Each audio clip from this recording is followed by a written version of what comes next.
warahmatullahi wabarakatuh.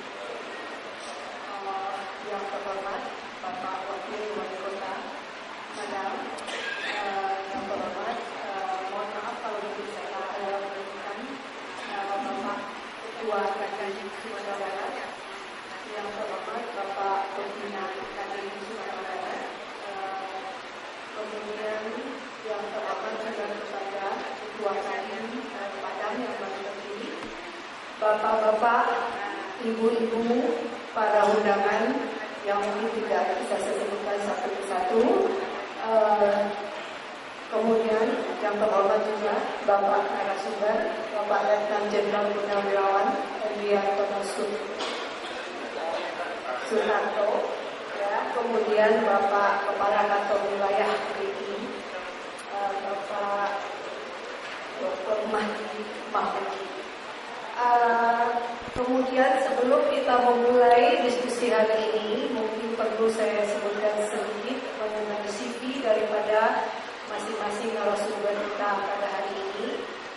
Narasumber yang pertama yaitu Bapak Letnan Jenderal Purnawirawan Hendrianto Sutanto, adalah Purnawirawan Jenderal bintang 4, ya, dan menjabat sebagai Kasat pada tahun 2000 sampai 2002.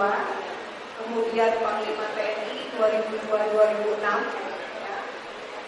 Selain itu, beliau juga mempunyai kegiatan lain sebagai tim pembela KPK pada tahun 2010. Ya. Juga aktif membela KPK dalam kasus yang sangat kontroversial dan menjadi nationwide, Cicak Buaya. Kemudian Ketua Tim Ekspedisi Seven Summit yang mengirim pemuda Indonesia mendaki 7 puncak tertinggi dunia untuk mengibarkan merah putih di sana. Ya.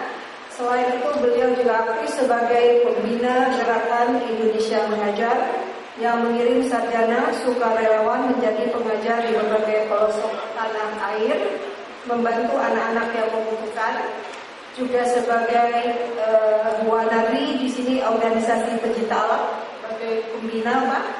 Kemudian pembina Yayasan Indonesia Setara, anggota Majelis Wali Amanah Universitas Indonesia yang bertugas menyelesaikan kemelut penggantian rektor UI, penasehat pemerintah Myanmar untuk menyelesaikan sengketa di negeri tersebut. Narasumber yang kedua lebih low profile, Pak Dr. Mahmudi, merupakan Kepala Kantor Perwakilan BI Wilayah 8 Sumbar, Riau, Kepri, Jambi dari tahun 2013 sampai saat ini. Kemudian beliau juga pernah menjabat sebagai Kepala BI Daerah Istimewa Yogyakarta dari tahun 2012 tahun 2013. Saya yakin kedua narasumber pada hari ini akan membahas topik yang sangat memang relevan pada saat ini, dan memang kita pun pernah membahas ini mengenai masyarakat ekonomi ASEAN, ya, ada yang menyebutnya ASEAN Economic Community, ada yang menyebutnya masyarakat ekonomi ASEAN (MEA) untuk bahasa Indonesianya. Kemudian ini topik yang memang perlu disosialisasikan. Kenapa? Karena banyak sekali ternyata masyarakat awam yang tidak tahu apa yang disebut dengan MEA ini. Dan kemudian dari para penelitian juga diketahui 2 dari 10 ya, katakanlah pengusaha di sektor UMKM itu justru tidak hanya yang mengetahui mengenai masyarakat ekonomi ASEAN ini. Kita ketahui sebelum mungkin dibahas oleh kedua narasumber, mungkin sebagai introduction, masyarakat ekonomi ASEAN ini blueprintnya itu ditandatangani pada tahun 2007, ya, dengan 4 pilar utama yang sangat-sangat bagus, tetapi juga banyak pihak yang menganggap sangat ambisius, ya. Kemudian keempat pilar utama tersebut, ya, salah satunya itu adalah bahwa kawasan ASEAN itu akan dijadikan sebagai single production base dan juga sebagai single market. Jadi market bersama dan juga sebagai tempat produksi bersama. Nah, untuk satu pilar saja itu ada 7 elemen utama yang harus kita penuhi. Nah, di dalam memenuhi itu kita akan lihat bagaimana kesiapan pemerintah Indonesia di dalam menyambut atau katakanlah di dalam mengimplementasikan masyarakat ekonomi ASEAN ini yang akan efektif dilaksanakan pada tahun 2015. Nah, kemudian menyangkut dengan temanya ini juga mengenai kedaulatan ekonomi, mungkin yang perlu kami sampaikan di sini bahwa sebenarnya ada 2 perbedaan utama antara masyarakat ekonomi ASEAN dengan masyarakat ekonomi Eropa. Mungkin kita takut dikatakan bahwa kedaulatan ekonomi Indonesia akan terganggu dengan adanya kerjasama ini. 2 perbedaan utama di sini adalah bahwa yang masyarakat ekonomi ASEAN itu lebih kepada market driven, jadi lebih didorong oleh kondisi pasar. Jadi sehingga regionalisme yang tercipta itu adalah terbuka sehingga bisa juga melibatkan negara-negara di luar ASEAN. Sedangkan masyarakat ekonomi Eropa lebih kepada government driven, lebih didorong oleh pemerintah sehingga mereka merupakan kelompok yang eksklusif. Nah, dari segi pengambilan keputusan, masyarakat ekonomi Eropa itu lebih kepada top down. Jadi di sana ada semacam single body yang memutuskan segala sesuatunya untuk para anggota sehingga lebih bersifat dominan. Sedangkan untuk masyarakat ekonomi ASEAN itu lebih kepada bottom up. Jadi seluruh keputusan itu dibicarakan asal pemerintah sehingga kedaulatan ekonomi lebih bisa dilakukan secara bersama-sama. Nah, untuk mempersingkat waktu, mungkin saya persilahkan kepada Bapak Endiartono pertama kali untuk membicarakan paper yang akan beliau sampaikan.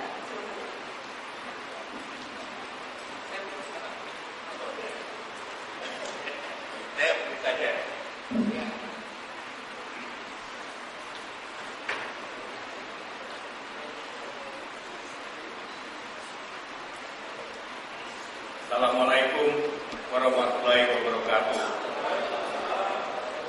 Yang saya hormati para audiens yang pada pagi hari ini kita berkumpul di tempat ini yang menurut saya merupakan hal yang sangat tepat dengan kegiatan Kadin yang akan melantik Kadin Kota Padang. Kemudian kita membuat suatu seminar dengan tema yang sangat cocok. Karena sebentar lagi hal ini tidak dapat kita hindari karena kita segera akan memasuki tahun 2015 yang kemudian atas kesepakatan dari semua anggota ASEAN akan diberlakukan tingkat ASEAN, yaitu ASEAN Economic Community. Sebelum saya memulai, saya ingin berbicara lebih dahulu tentang sejarah ASEAN. Sedikit kita flashback ke belakang. ASEAN, karena ASEAN itu sendiri sesungguhnya Indonesia banyak berperan dari sejak awal didirikannya. Setelah Indonesia bersama Malaysia dan Filipina itu menghentikan konfrontasinya karena Filipina kala itu mengklaim Sabah sebagai bagian dari wilayahnya. Kemudian Indonesia tidak sepakat dengan berdirinya Malaysia. Kita melakukan konfrontasi, tetapi setelah G30S, pemerintahan Orde Baru berdiri, segera kita membuat suatu kebijakan di antara negara-negara di kawasan ASEAN dan bersepakat untuk mendirikan ASEAN yang pada saat itu ditandatangani pada tanggal 8 Agustus 1967 oleh 5 negara, yaitu Indonesia, Malaysia, Filipina, Singapura, dan Thailand. Namun kemudian ASEAN menjadi terus berkembang dan keanggotanya bertambah dengan Brunei pada tahun 84, Vietnam pada tahun 95, dan Myanmar pada 97, Kamboja 99, dan Laos 97. Sementara ini Timor Leste dan Papua New Guinea sudah menyatakan keinginannya untuk ikut bergabung dalam keanggotaan ASEAN. Semula tujuan ASEAN didirikan adalah untuk mempercepat pertumbuhan ekonomi kawasan. Lalu juga untuk mempercepat kemajuan sosial, pengembangan kebudayaan, serta menjaga perdamaian dan stabilitas kawasan. Itu awal-awal didirikannya ASEAN, yang kemudian makin ke sini dengan dinamika perkembangan dunia, ASEAN menyesuaikan diri. Pada tanggal 1 Maret 2009, Chiang Mai, Thailand, para pemimpin seluruh dari 10 negara ASEAN bersepakat untuk menyetujui suatu cetak biru. Dari tahun 2009 sampai 2015, yang cetak biru itu meliputi kerjasama agar supaya stabilitas politik dan keamanan itu tercapai di kawasan, cetak biru integrasi ekonomi ASEAN, dan cetak biru integrasi sosial budaya, yang itu disepakati akan segera diimplementasikan pada Desember 2015, 2 tahun dari saat sekarang. Nah, sesungguhnya melihat pengalaman Eropa dengan masyarakat ekonomi Eropanya, sesungguhnya integrasi di antara negara-negara di Eropa Barat kala itu, yang lalu meluas sampai dengan setelah Uni Soviet tidak ada, menjadi masyarakat ekonomi itu tidak semulus dari rencana mereka untuk menyatukan negara-negara di kawasan Eropa. Karena pada ujung-ujungnya ada juga beberapa negara yang tidak ingin identitas jati diri bangsanya itu terhapus dengan bersatunya kawasan Eropa. Sebagai contoh misalnya Inggris yang dari sejak dulu demikian bangga dengan pound sterlingnya, dia tidak ingin mata uangnya dihapus lalu menggunakan euro. Demikian juga negara-negara lainnya.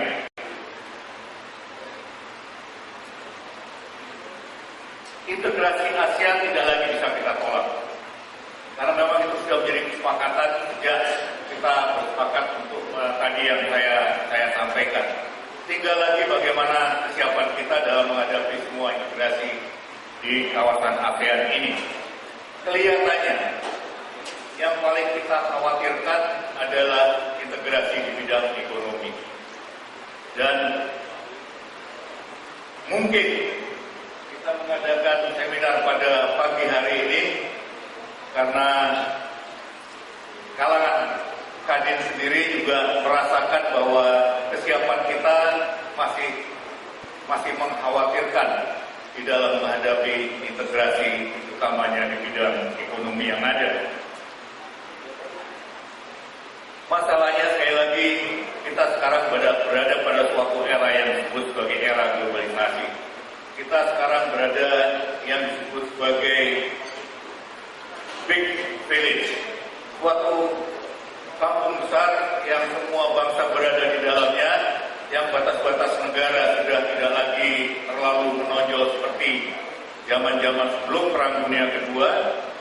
Lalu kemudian di kawasan ASEAN juga melihat pentingnya kerjasama di antara sesama anggota di kawasan agar mampu bersaing dengan negara-negara lain di luar kawasan. Tetapi ada hal yang menguntungkan dengan integrasi seperti itu. Di sisi lain juga kita punya tantangan yang kalau kita tidak siap untuk menghadapinya, yang kita khawatirkan kemudian kita tidak bisa memanfaatkan integrasi itu, tetapi kita justru hanya sekedar sebagai korban untuk kepentingan dari negara-negara lain. Hal ini sesungguhnya tergantung kepada diri kita sendiri. Kekhawatiran kita muncul karena kita hanya melihat bahwa pasar Indonesia yang besar ini lalu kemudian bisa dimanfaatkan oleh negara-negara lain di kawasan ASEAN. Padahal sesungguhnya kita juga bisa memanfaatkan pasar-pasar di negara-negara lain. Seperti yang saya katakan tadi, tergantung kepada kita melihatnya, apakah kita ingin hanya sekedar sebagai alat untuk kepentingan negara di kawasan ASEAN, atau kita justru bisa memanfaatkan apa yang ada di ASEAN ini. Kita tahu Singapura telah menjadi pusat pelayanan jasa yang prima, baik itu di bidang keuangan, perbankan, hukum, manajemen, lalu lintas udara. Sementara Thailand, dia sudah bergerak untuk maju menjadi negara industri terkemuka di kawasan ASEAN, termasuk juga di bidang pertanian. Malaysia kuat di pariwisata dan beberapa komoditi penting. Sementara Indonesia harus bisa melihat itu secara jernih untuk kemudian agar supaya kita bisa kompetitif di antara negara-negara yang ada tadi, tidak jelek kiranya lalu kemudian kita mencontoh apa yang mereka telah lakukan. Saya ingin mengkritisi sedikit terkait dengan masalah kebijakan kita di dalam pengelolaan energi yang kita miliki. Pengalaman kita di dalam mengelola minyak bumi sesungguhnya itu haruslah menjadi pengalaman yang sangat baik untuk bangsa Indonesia. Kita pernah menjadi negara pengekspor minyak bumi. Karena produksi kita saat itu masih di atas konsumsi kita. Tetapi secara alamiah memang produksi minyak bumi itu mau tidak mau, kalau kita tidak lagi punya sumber baru, dia akan mengalami decline, penurunan produksi yang tidak mungkin dicegah. Sementara karena pertumbuhan ekonomi yang baik, kesejahteraan yang terus meningkat, jumlah manusia yang terus membesar, maka konsumsi dengan sendirinya akan meningkat.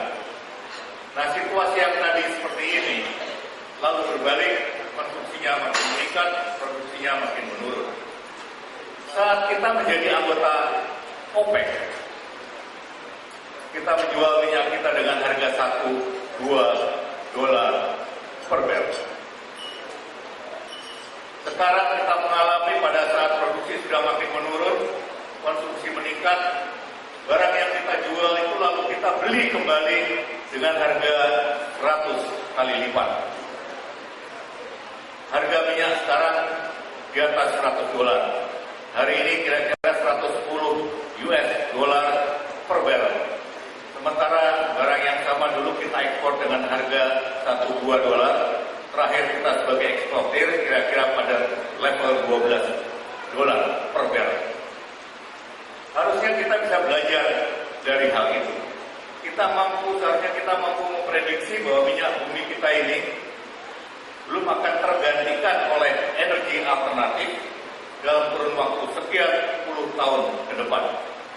Tetapi sayangnya kita tidak mampu memprediksi itu, sehingga minyaknya kita ekspor sebanyak-banyaknya, lalu sekarang kita harus mengimpor 600.000 barrel sehari dengan harga $100-110. Jadi kalau hari-hari sekarang ini rupiah kita makin hari makin lemah, itu antara lain karena memang neraca transaksi berjalan kita sudah berada pada posisi yang defisit akibat ketergantungan yang demikian banyak dari negara kita terkait dengan kebutuhan bahan pokok, termasuk produksi pertanian, dan utamanya karena kita mengimpor BBM dalam jumlah yang sangat besar. 600.000 barrel sehari itu ekivalen dengan lebih dari $10 juta per hari. Seharusnya kita mulai belajar dari sana, dan saya mohon maaf karena saya harus berhadapan dengan para anggota Kadin yang mungkin juga berkecimpung di bidang bisnis energi. Sekarang kita kembali menjadi pengekspor yang terbesar batu bara di dunia. Gas kita juga kita ekspor. Kita belum akan mengeksploitasi suatu sumber gas kalau lalu kita belum mendapatkan pembeli dari luar negeri. Kita tidak pernah mau belajar tentang bagaimana kita telah mengambil langkah salah di dalam mengelola minyak bumi. Seharusnya dengan pembelajaran seperti itu kita tidak lagi mengekspor satu bongkah pun batu bara dan 1 MMBTU pun gas yang kita miliki, tetapi kita gunakan itu secara maksimal untuk kepentingan dalam negeri agar kemudian kesinambungan penggunaan gas ini akan berjalan secara lebih panjang. Agar kemudian anak cucu kita nanti masih merasakan mereka menggunakan energi yang kita miliki sendiri dan tidak harus tergantung dari luar.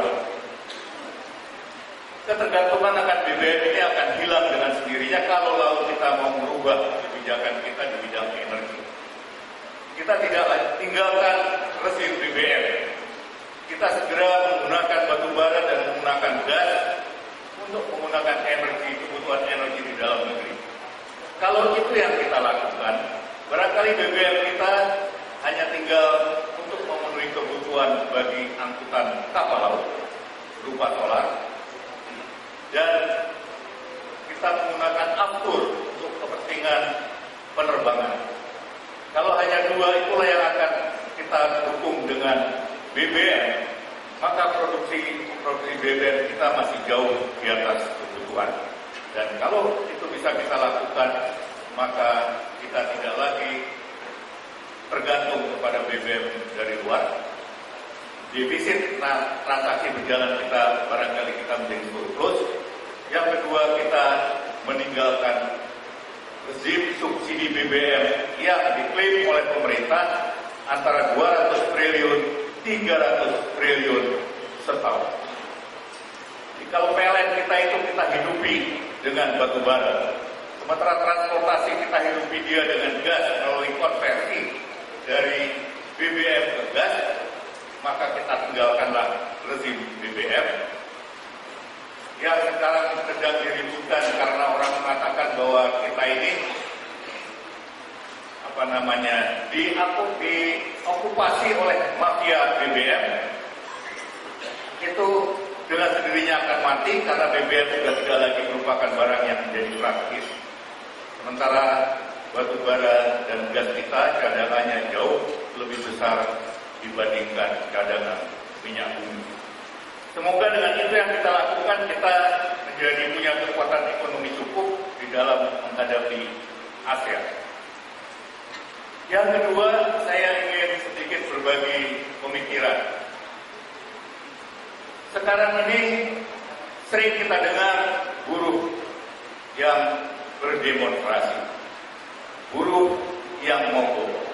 Sementara memang buruh harus kita akui bagian dari kelompok masyarakat yang termarginalisasi.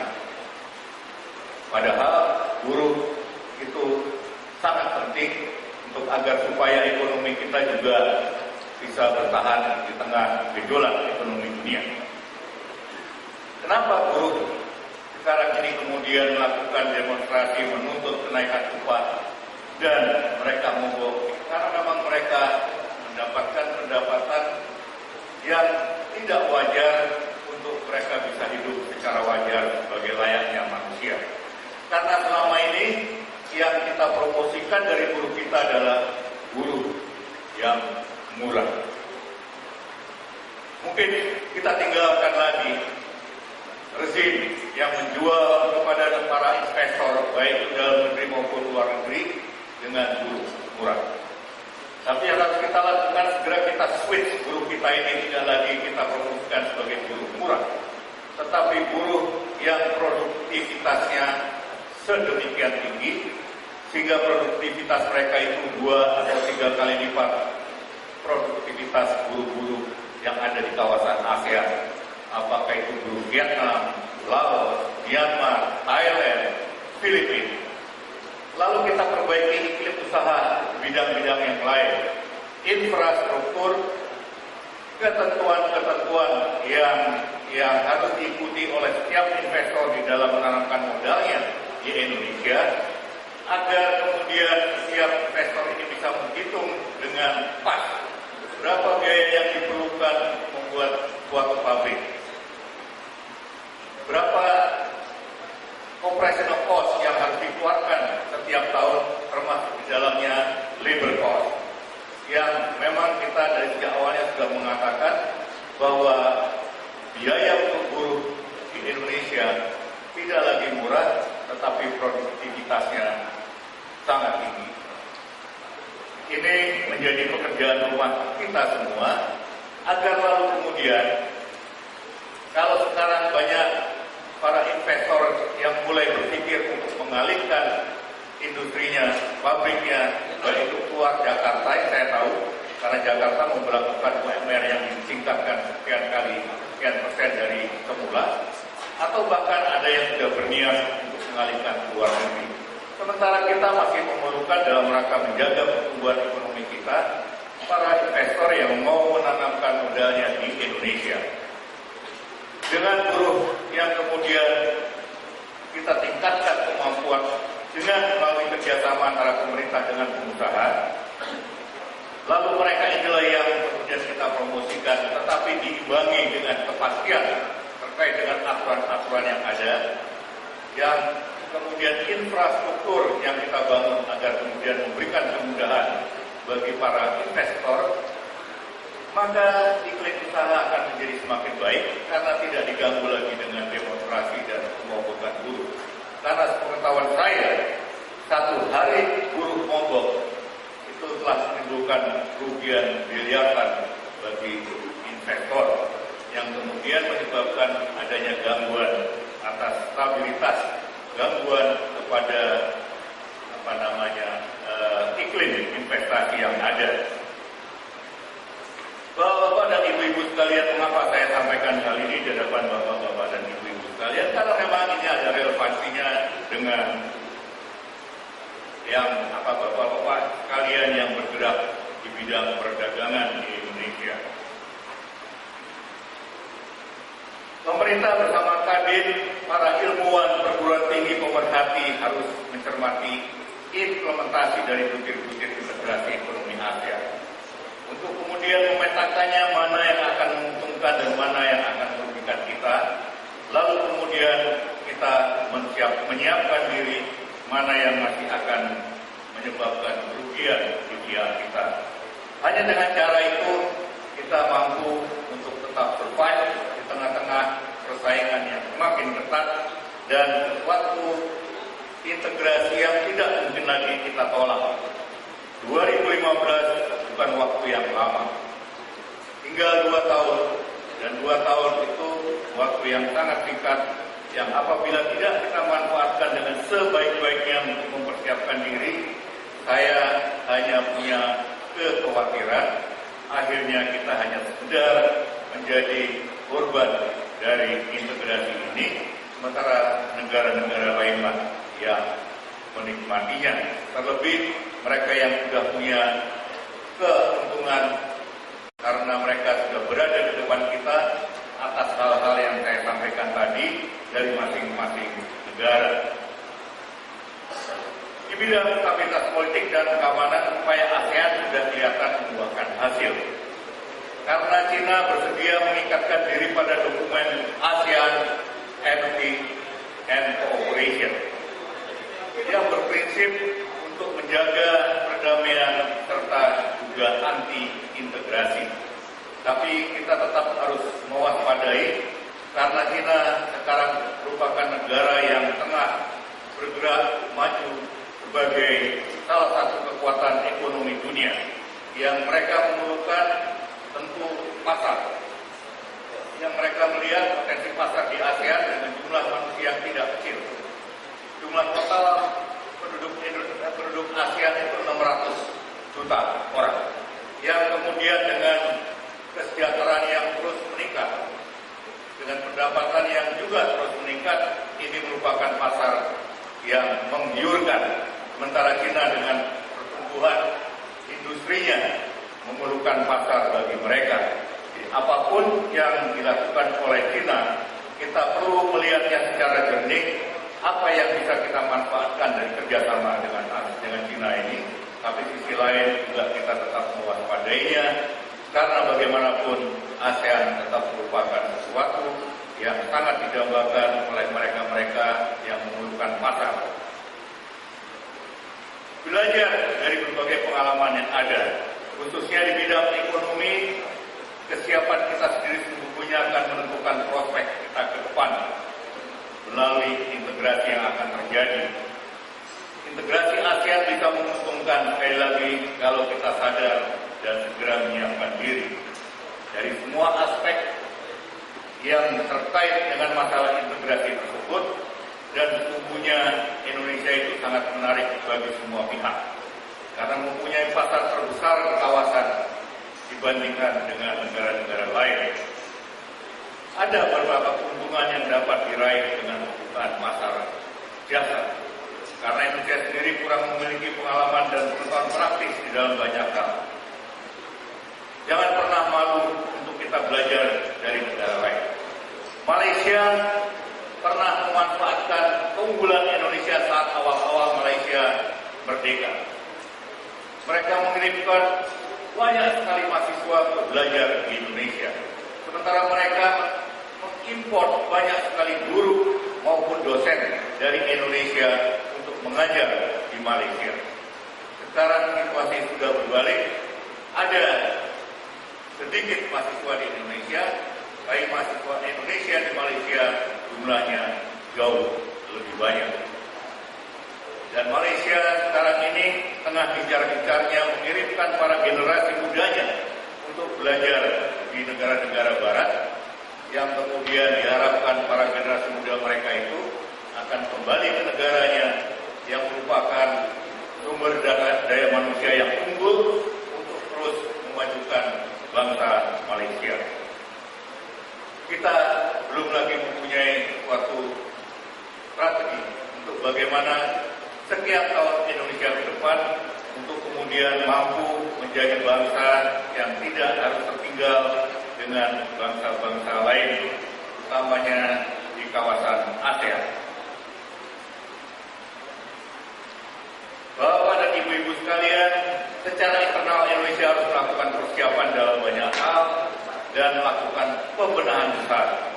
Pertama, birokrasi pemerintah. Upaya perbaikan pelayanan publik. Pemerintah daerah akan menjadi tumpuan pelayanan. Saya harapkan pemerintah daerah bisa bekerja dengan bagus di dalam melakukan pelayanan publik ini. Lalu pelayanan pendidikan untuk peningkatan mutu sumber daya manusia. Dalam banyak kesempatan saya selalu mengatakan bahwa ada 3 kelompok sekarang ini yang termarginalisasi. Di samping buruh tadi, juga petani dan nelayan. Kita berada pada situasi yang sangat dilematis, bukan dilematis juga, tetapi sesuatu yang tolak belakang.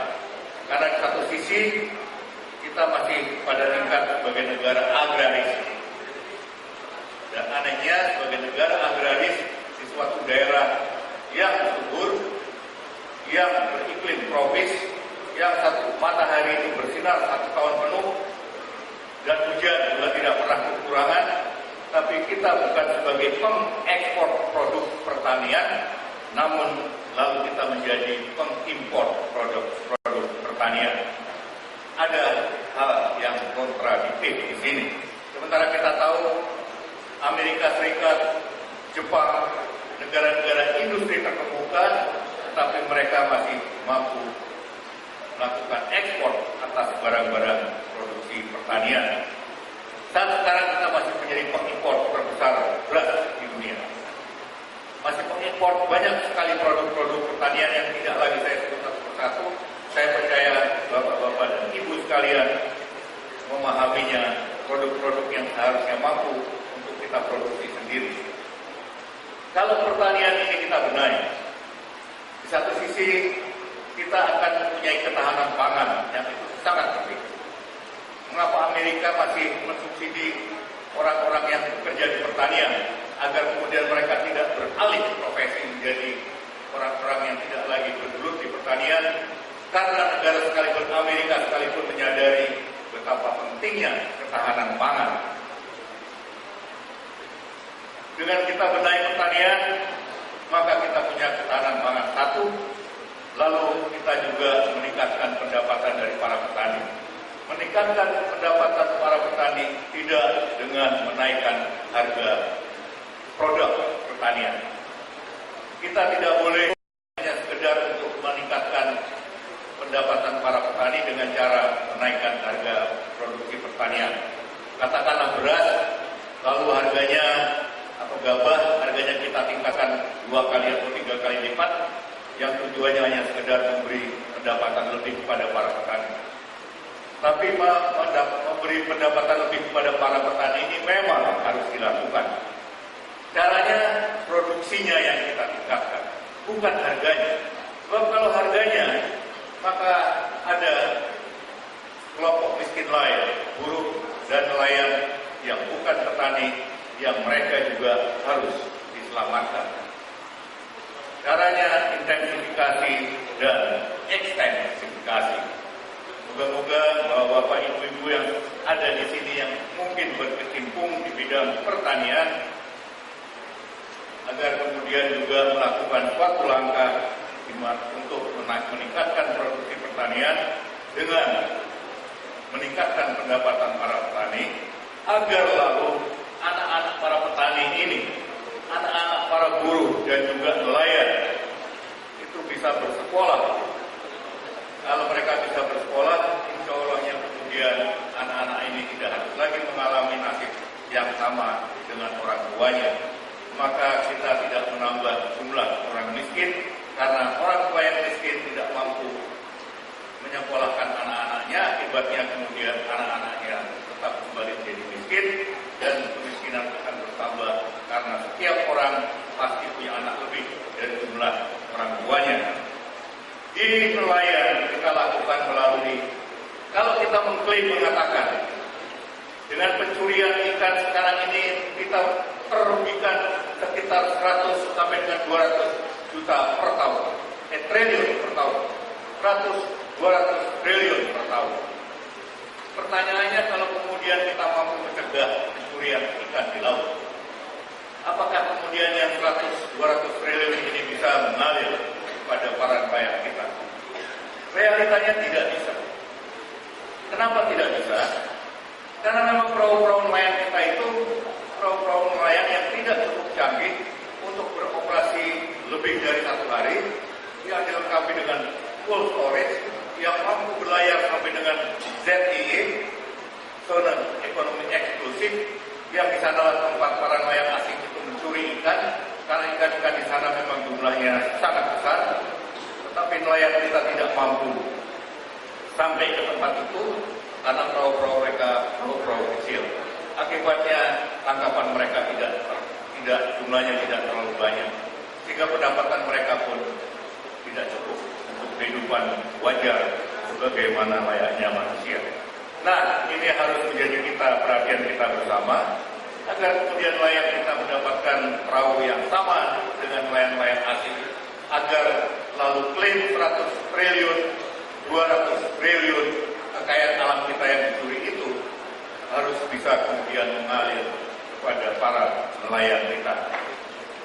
Kalau 3 kelompok itu kita perbaiki, insya Allahnya kemudian kita bisa meningkatkan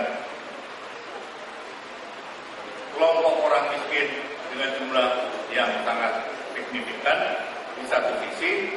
Di sisi lain kemudian kita juga tidak harus sekedar menjadi pasar bagi negara-negara ASEAN lainnya. Bapak-bapak dan ibu-ibu sekalian, tidak kalah pentingnya adalah kita perlu mengobarkan kembali semangat nasionalisme. Ini barangkali yang belum kita miliki, seperti apa yang dimiliki oleh bangsa Korea, bangsa Jepang, dan bangsa-bangsa yang sekarang sudah bergerak menjadi negara-negara maju. Bukan nasionalisme yang sempit, yang dalam arti kata anti kepada yang berbau asing, tetapi nasionalisme yang lebih mengarah mereka lebih bangga menggunakan produk di dalam negeri dibandingkan apabila mereka menggunakan produk-produk buatan luar negeri. Saya beberapa kali mengunjungi negara Korea Selatan. Saya beberapa kali mengunjungi negara Jepang. Penduduk Korea itu, kalau kita di Indonesia ini melihat semua kendaraan rata-rata buatan Jepang, kalau ada ke Korea Selatan, maka sangat jarang Anda melihat mobil merek Suzuki, merek Honda, Mitsubishi. Yang ada semua adalah mobil-mobil buatan Korea Selatan. Hyundai, Kia, Daewoo. Kalaupun ada mobil Jepang, pasti dia diplomat Jepang yang ada di Korea. Atau negara lain yang bukan bangsa Korea. Lalu kalau kita berkenalan dengan orang-orang Korea, kita lihat jamnya selalu made in Korea Selatan. Kalau mereka menggunakan handphone,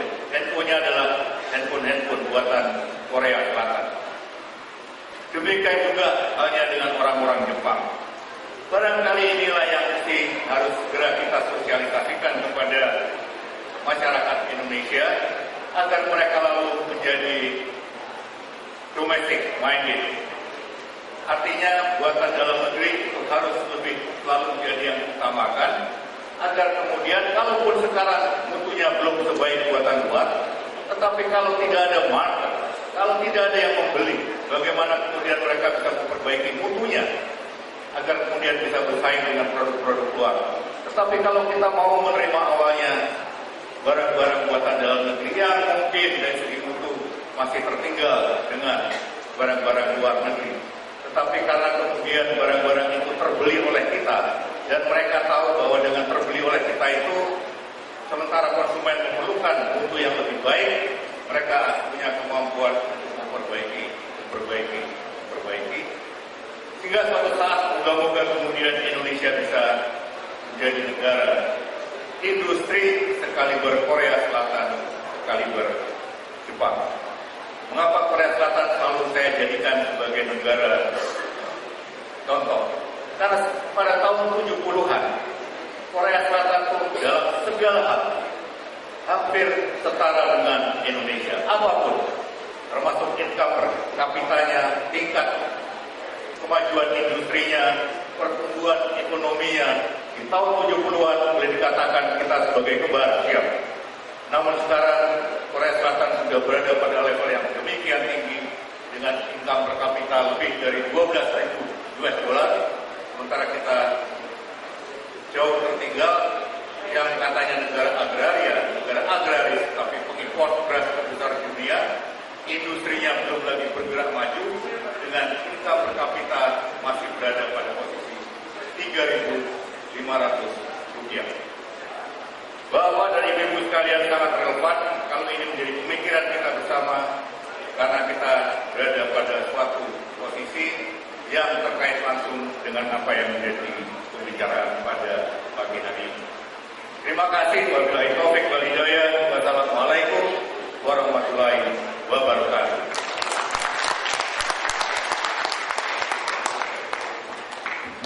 Terima kasih Pak Hendiartono. Menarik sekali apa yang Bapak bicarakan. Kalau saya bisa menyimpulkan dalam satu atau dua kata, that's reality check. Jadi realitasnya memang seperti itu.